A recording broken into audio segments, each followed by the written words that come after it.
we've kind of had a bit of a break from the series that we've been working on. We've been working through a series on community, and how we do life together as a church, as a family. And one of the things that's really important when it comes to following Jesus and living the life that Jesus has called us to live, one of the first most important things for us to understand is that this is a life of one another. It's a life of together.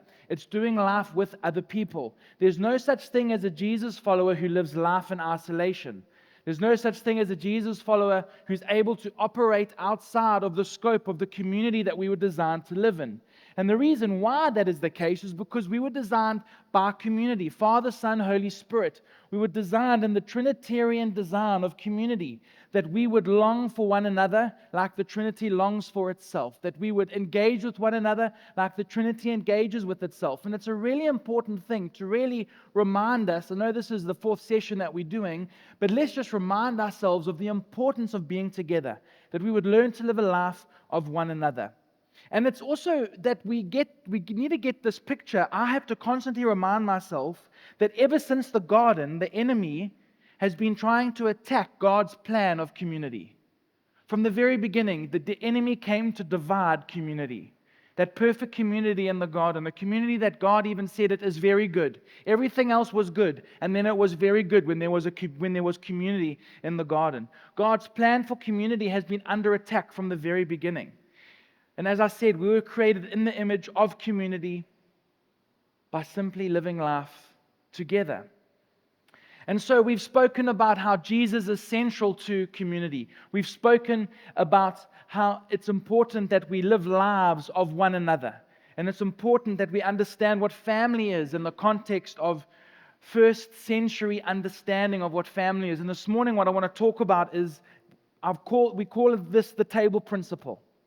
The table principle. There are a couple tables in the auditorium. I grew up in a family where we had dinner around a table every single night.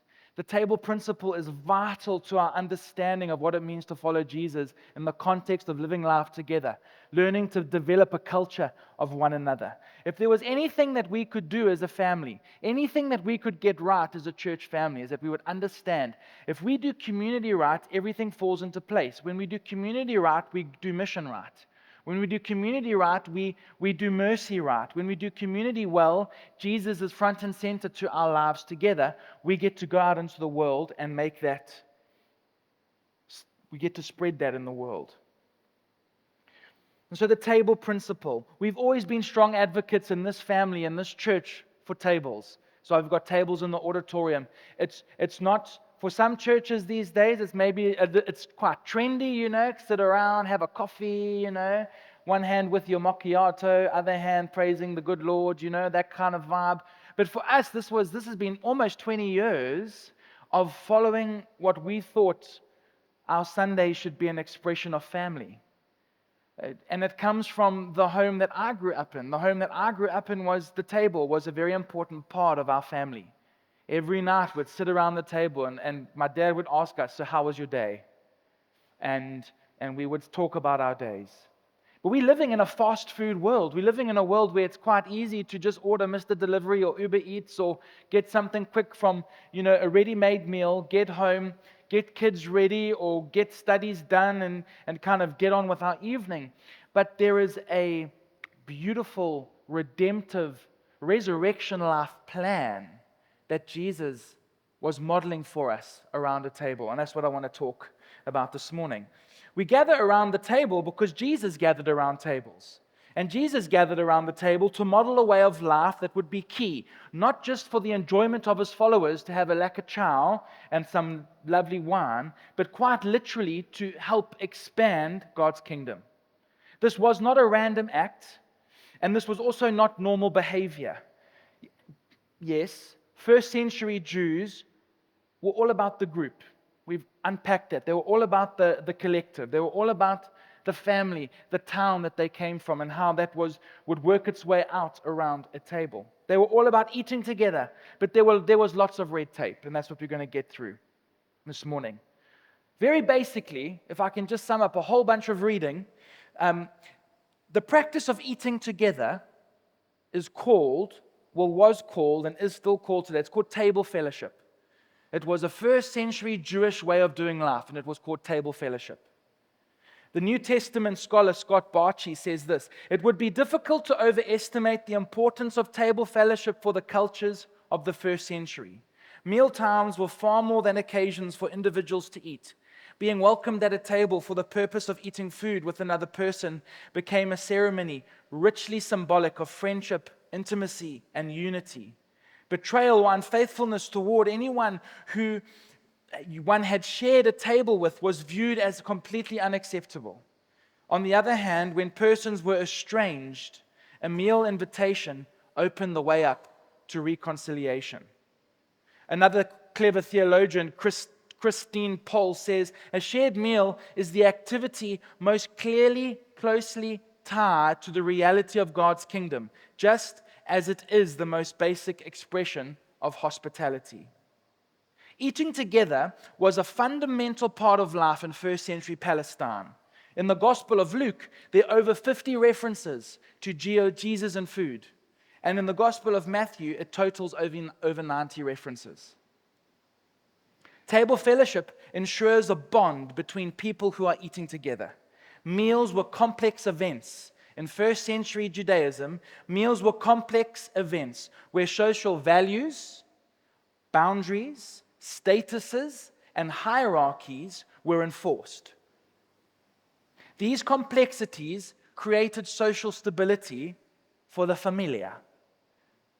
Everybody had their box and their seat, and don't disturb it, just let it be. And these complexities created, as I just said, social stability. So don't mess with it. If you were to challenge this, you would be dishonoring your hosts, you would be dishonoring your family, you would be dishonoring, and this is, in those days, they make a mistake. It's not just you that's in trouble, your whole village gets shunned. The area that you came from. The table was not just a place to eat. Politics, business, religion, economics were all part of the table space. It sounds pretty cool so far. I'm quite liking this table fellowship vibe. It's cool. I enjoy eating food. Our table is very busy at least 3 times a week, actually. In our Pips and my little flat, we have people around the table. It's just a very important part of our life. We love it. I love food, so this is a great little in for me, But anyway, despite that, there are a couple of us that are food lovers, so this is good. People had to eat. And so they made a meal of it. That was a joke. No one really got it, but anyway. It's not even in my notes. That just came to me in the moment. But Nicoletta's looking at me like, that's not a joke, Matt. But this worked both ways. Just as people invited social, religious, and economic equals to their table, and because of this, the table was a place also of exclusion, so you had to fit a certain mold to sit at the table. Social, religious, and economic requirements were involved in order for you to sit at the table. And if you did not meet the standards to be at the table, you simply weren't invited. Or you could go to the table where you did belong. And this worked both ways. The poor could never eat with the rich, and the rich would never eat with the poor. The religious would never eat with the non-religious, and the non-religious would never eat with the religious. It worked both ways. This wasn't just the kind of religious vibe. This was the culture of first century living.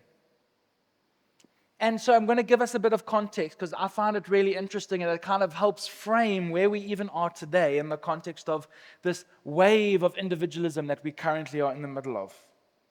The existence of a priestly class created a social system in first century Palestinian life. Okay, it's what the Romans had named it at that stage. Priestly families were obliged by the Torah to live in a special state of ritual purity for at least 6 weeks a year in preparation for serving in the temple. So if you were one of the kind of elite religious families, your job was to be ready and prepared to serve in the temple for 6 weeks. And we all kind of know, if you've hung around a while, if you read the Bible, you realize in the olden days, hey, if you had to serve in the temple, if you weren't lacquer pure, you'd get into the Holy of Holies and it would be done. You couldn't contain that holy presence of God. And so there were all these rituals so that you could become clean. Thank goodness for Jesus. But before Jesus, this was the context. These priestly families had to work hard at staying pure because they served in the temple. And keeping this purity led to physical and social distances between the priestly families and the ordinary Jews and the priestly Jews. Then what ends up happening is we see, history tells us, this crazy wave of Greek thought just kind of slams. Alexander the Great kind of arrives in history, and all of a sudden and the influence of that starts to spread throughout the civilized world, and we start to see this Hellenistic thought, individualism, segmented life. I can live my life in separate pieces. All these kind of things kind of slammed like a tidal wave hitting a pier, the pier being the Hebrew understanding of life, and the wave being this new thought of individualism, mainly fueled by Greek thought. And the Israelites and the Jews all find themselves smack in the middle of this explosion of ideologies. Because the Hellenistic way of life is one of the roots of today's Western individualistic world. And many Jews, including priests, got influenced and therefore compromised their purity and identity by sacrificing to pagan gods and adopting the Greek way of life. It happened quite quickly. All of a sudden, the priests became corrupt. All of a sudden, the priests kind of gave up the way that they were supposed to live. And so then there's a reaction to this. All of a sudden, there's a reaction. And we see the rise of a group of people that Jesus loved to box with. The rise of the Pharisees. The rise of the religious people. They were not the priestly families. These were ordinary religious Jews who couldn't stand the thought that the temple was being desecrated by these Greek-loving, corrupt, in their minds, sinful priestly people. And so there's a reaction, and the rise of the Pharisees is part of this reaction. And the Pharisees, what do? They ramp up their holiness levels, and they sought to renew Israel by shifting, the location of holiness from the temple to their homes. That's what happened. The Pharisees thought, if the temple's not going to be holy, we're going to make our homes holy because the temples are corrupt. And so the focus of everyday food and company became a big deal for them because their homes were the space now where the temple, their tables actually became a new version of an altar. That was how the mind of the Pharisee was working. How they lived life in their homes and how they acted on the streets all was kind of a priestly role for them. And so the Pharisees became a very religious, thou shalt not kind of crowd. And that's why Jesus fights with them a lot. Quite a few boxing matches he had with them. And the table becomes the surrogate of the altar. And Jesus finds himself within this reaction, this wave. The table had been hijacked. God's plan to eat a meal together, regardless of your race, your ethnicity, regardless of your income bracket, regardless of that, God's plan of diversity around a table, that was the plan from the very beginning, was completely and utterly shattered by man's plan to keep their table pure. And this is very important because out of this thinking in the early days, we start to see the very early signs of racial segregation. We start to see the very early signs in history of people thinking that they're better than other people because of X, Y, and Z. And this thinking, when warped and pulled totally out of context, has resulted in a lot of the hardship that we see in the world today. A lot of people being taken advantage of. But Jesus modeled something different. He broke the rules. Henry Nouwen, a great writer, says this: hospitality means primarily the creation of free space where the stranger can enter and become a friend instead of an enemy. Hospitality is not to change people, but to offer them space where change can take place. It's not to bring men and women over to our side, but to offer freedom not disturbed by dividing lines. Now that's the community that Jesus started to model around a table. And that really irritated the Pharisees, who had really built up a very holier than thou reputation because of the state of the temple in that day and age. Jesus broke the rules because he knew how important the table was to the advancement of God's kingdom. And I think Jesus was actually setting us all up. I think the 60 times in Luke, the over 90 times in Matthew, the many times in the New Testament with Jesus where we see him around table eating food, he's all setting us up. It's a great setup for what we're going to go unpack just now, the Last Supper. It was a great investment into building a picture where he then could have language in that moment with his disciples, with that Last Supper, where everything could all of a sudden for them make sense. But his first miracle was the wedding at Cana, where he turned water into wine. Very early on in Mark, we see him eating with tax collectors and sinners. We see him breaking some rules by picking grain on the Sabbath to essentially make some bread and eat. We see him feeding 5,000. We see him feeding 4,000. We see him teaching with food, on food. We see him dining with Pharisees. We then see him eating with Martha and Mary.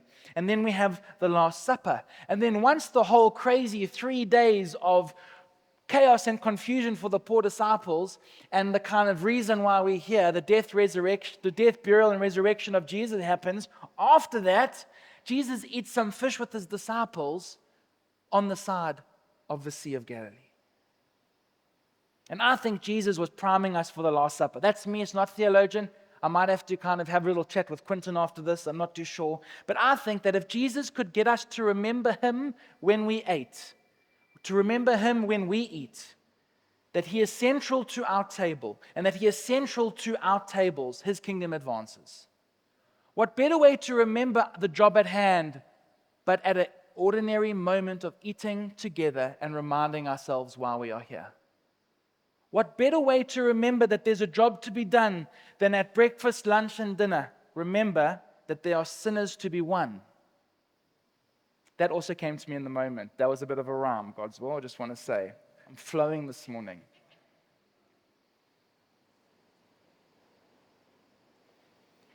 We have it in our minds that our tables are closed off to our communities or our friends and our family.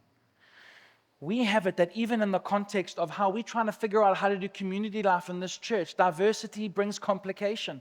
How do we renew our minds that anybody's welcome at our table? And Jesus modeled an inclusive table, a table where everybody was welcome, a table where the lowest of the low, the people who we disagree with, whose ideologies were sinful and offensive and an affront to the image of God. How dare you have a prostitute at your table? How dare you have a corrupt tax collector at your table? And then the next night, what? You're having dinner with the religious then? There are no rules when it comes to inclusivity. A table where all are welcome. A table where social status did not matter. I also think that Jesus chose the table because eating together is just good for us. It's just good for us. So I have to confess, there's some really clever people that have said much more deep, more meaningful things that I could ever say. So I'm going to just read a few quotes here, all right? There's no point in plagiarizing them. I'm just going to say it out, okay? I'm just going to say it up front. Eugene Peterson is probably one of the, I think, great writers on the subject. So how's this? Settings of hospitality, especially in connection with meals, are the most accessible and natural occasions for cultivating the focal practice of the Eucharist, which is the Last Supper, in our daily lives. Communion. Our continuing witness and fear of the Lord participation in the work of salvation is formed around the kitchen table. Daily meals with family, friends, and guests, acts of hospitality, everyone, are the most natural and frequent settings for working out the personal and social implications of salvation. The kitchen table, the most basic of places, or whatever you have. Maybe not a dining room table. Maybe you have a lounge with lap trays. Maybe you have a coffee shop that you frequent. Maybe you have a space where you can connect. Whatever that looks like for you, it's the place where we can work out our personal and social implications of salvation. The meal was one of the favorite settings for showing Jesus as he revealed himself, talked, worked, and welcomed men and women to him. It was one of his favorite settings. The table is where we get to gather to eat. It's the most ordinary of events. It doesn't need to be this feast. I mean, I like a good feast, you know? I like a good feast, but it doesn't need to be a feast. There is a place for getting away from our daily lives to pray and reflect and to rest. Jesus also has a model for this for us. This is again Eugene Peterson. However, these practices of withdrawal are useful and necessary, very necessary.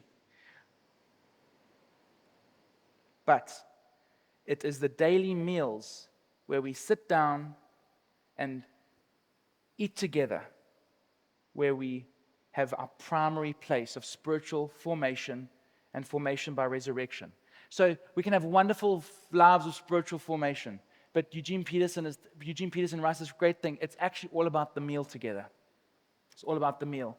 The preparation, the serving, the eating, the cleaning up has always been a microcosm of the intricate realities that combine to make up the simplest life of men and women. That's what it is. You want to think what life's about?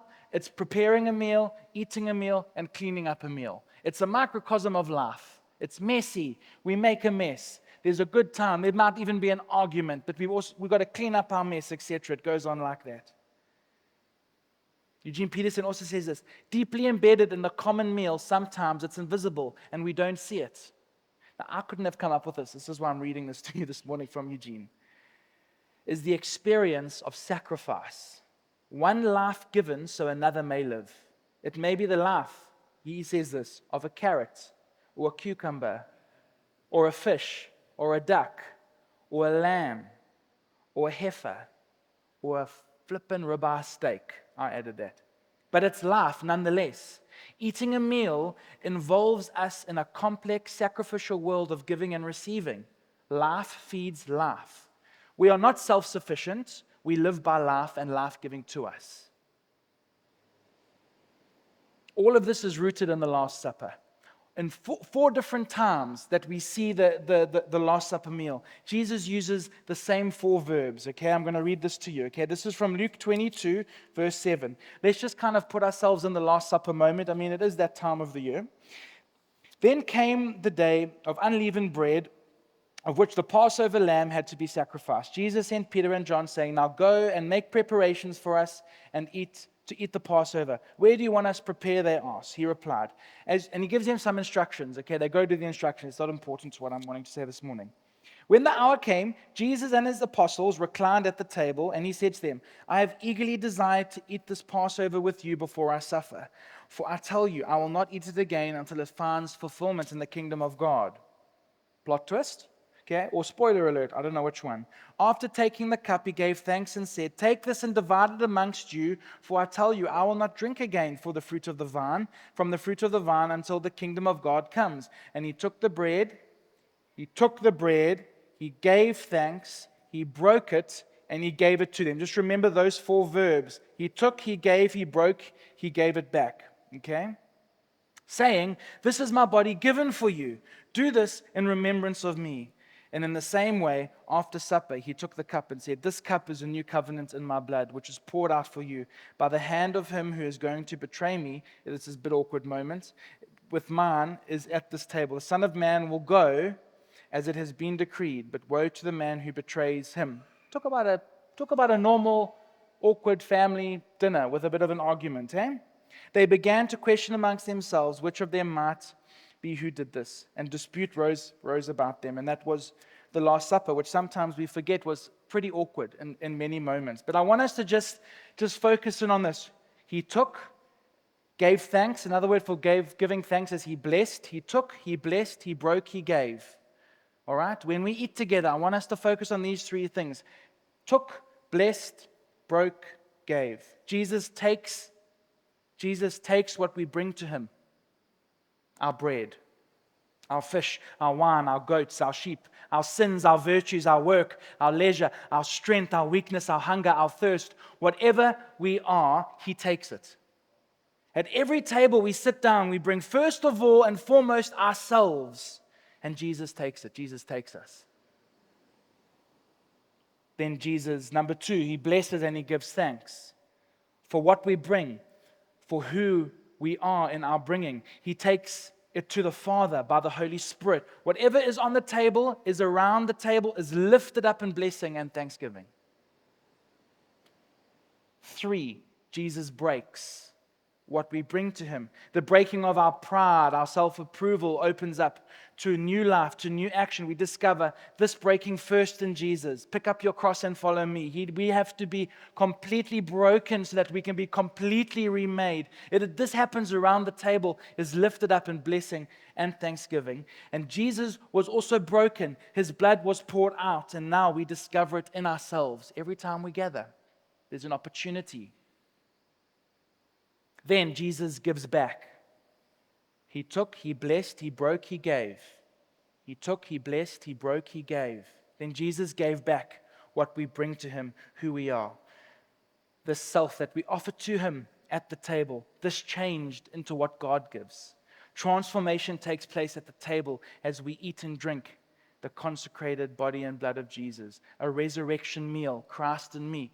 Can we dare to have faith that every time we eat a meal, we are living the resurrection life in that moment? Can we take a moment to realize that the 60 in the one book and the 90 in the other book and all the various occasions that Jesus is talking about food builds up to this moment where we would understand that every time we gather together in the simplest and most basic of ways, I don't know what you eat for breakfast. Is it some scrambled egg? Is it some bacon? Is it anything? Is it coffee? Whatever it is, in the most simple of ways and the most unattractive of ways, around the kitchen table, on the floor, on your lap tray, just before you're going to watch something on Netflix, whatever it looks like for you, are you able to, in that moment, have a reminder of the deep and meaningful work of salvation that God has had working in and through you right now in your life, that you would take that into the world around you and invite other people to your table? Would you have the faith to believe that Jesus, in His fullness, in His absolute fullness, is willing to invite you to His table? And therefore, who are you willing to invite to your table? Are you willing to take the step into the world of hospitality that means that we get to advance God's kingdom through the primary way He wanted us to advance God's kingdom, which was to invite people to experience the hospitable heart of our Father? This was a radical statement to the status quo. The fact that Jesus broke the rules that had been set up by the Pharisees, the fact that Jesus hung out with the unhanger-outables, the fact that Jesus was friends with prostitutes and tax collectors and was friends with uneducated fishermen, the fact that even John the Baptist's disciples couldn't quite understand the party that was happening around Jesus, couldn't quite understand what joy really, truly means in those moments. That was offensive. And you know, today, we live now many thousands of years later. We are no longer caught. We are no longer really, unless you come from a family or a culture that has a very set, strict structure of rules and this and that to eat down and have a meal. The reality is this. It's not our reality anymore. We don't eat around tables much. I mean, trust me, I love a good Mackie D's. Don't get me wrong. I love Bird & Co. I mean, they all knew I was going to say Bird & Co. They all said they were waiting for it. I love food. I love to not necessarily cook all the time. I'm not calling us to this kind of let's just live life in the kitchen and work away and die to ourselves and not enjoy the whole process because it's just hard work. Not at all. I'm just saying that we don't live in a world anymore that has all of these rules around eating. But you know what we do live? We live in an equally resistant world to what Jesus is still wanting to do today. So the religion resisted Jesus in the early days. Now individualism is resisting Jesus today. It's the new religion. It's the new God, the God of me, the God of I, the God of what I want to do, the God of how I want to live my life. We don't really get, I don't get it. And you read stuff and you go, flip, we're living in a world where individualism has crept so sneakily, cleverly, and carefully into our hearts and our minds that we aren't even happy to live life together, really, and what that truly means. But Jesus. And so I think the point of this, Matt, this is Matt's take on this thing, all these great writers, I think if we hang out around a table around Jesus, and we do what Jesus asked us to do, if we take what is around us, if we bless it, we break it, and we give it away, if we do this in this moment, and we have conversations around Jesus, and we actually do it, I wonder what would happen in our lives.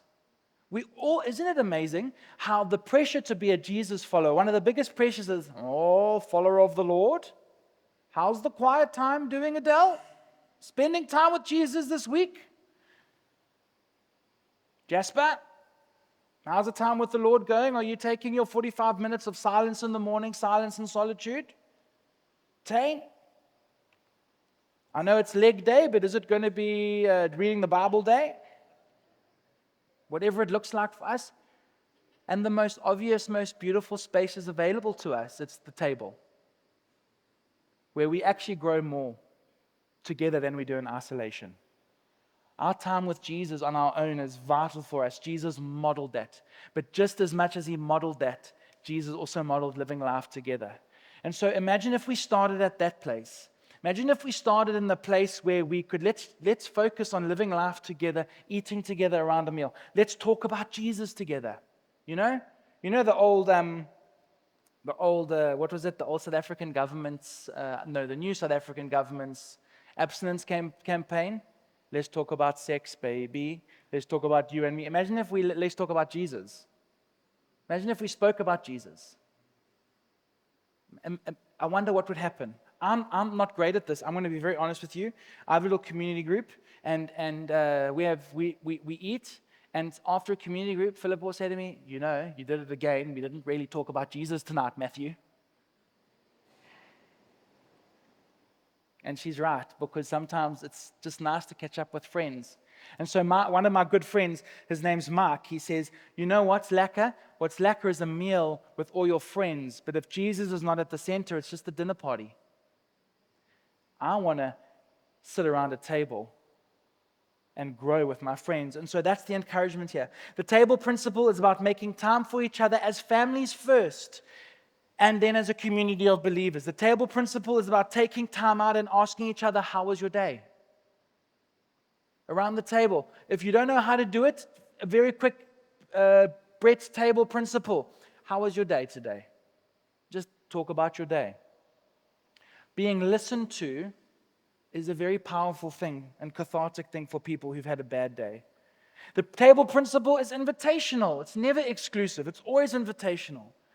We remember what Jesus did for us and how we live in that around the table. It is the reminder. It is the daily reminder of what Jesus did for our lives. And I think if we are reminded more about what Jesus did in our lives, the more we will do the things that Jesus has called us to. Jesus' day was the resistance was the class system. Today it's individualism. By eating with who he ate with, Jesus broke all the rules that separated people in those days. But he redefined what the table could look like and feel like. He went against the religious virtuosity, and he stuck with simplicity. We get to do that. Being with friends, being with our brothers and sisters in Jesus is an opportunity to put Jesus at the center of what we do. It's an opportunity for us to put Jesus at the center of what we do. That's why we have tables in here. That's why we talk about the table principle. That's why when we talk about starting up our community life in our church, that's why we're not talking about a Bible study. We're not talking about spiritual formation classes. We're talking about gathering together to eat and to pray together around the person of Jesus. This is why we believe that the table is one of the most formative things that Jesus has given us. It's one of the most beautiful things that He has modeled to us. I get to sit around a table with young people quite a lot. And in this table, which actually is a lounge, because our table is too small for they all come when food is cooked, so just saying. But they sit around this room, and there's different cultures, there's different incomes, there's different races, there's different ethnicities in this space. And you know, none of them have any idea how unique that is in South Africa, because it's so normal to them. Because they have been some of the privileged few who have grown up going to school and hanging out with people that are different to them. They get it. People basically under 35 really understand, and because they were at school with people that were different to you. There wasn't segregation, apartheid. That was kind of something that they still experience the fruits of, they hear the stories of. But when they're sitting around together and they're talking about Jesus, it's just amazing to see what actually can happen when we do that. And I think we don't have to be young to do that. All we need is Jesus in the room. Because the table is a place of relationship. It's a place of reconciliation. It's a place of acceptance. It's a place of confession. It is the safest, most unsafe place you can find, the table. It's safe because you're in a group of community of people who love you, and it's not safe because we are vulnerable with ourselves and we let people know how we're feeling. It's safe because God's got us, and it's vulnerable because we are giving Him all of ourselves. And so as we start to move into the season of community life, I want to encourage us, let's do life around the table together.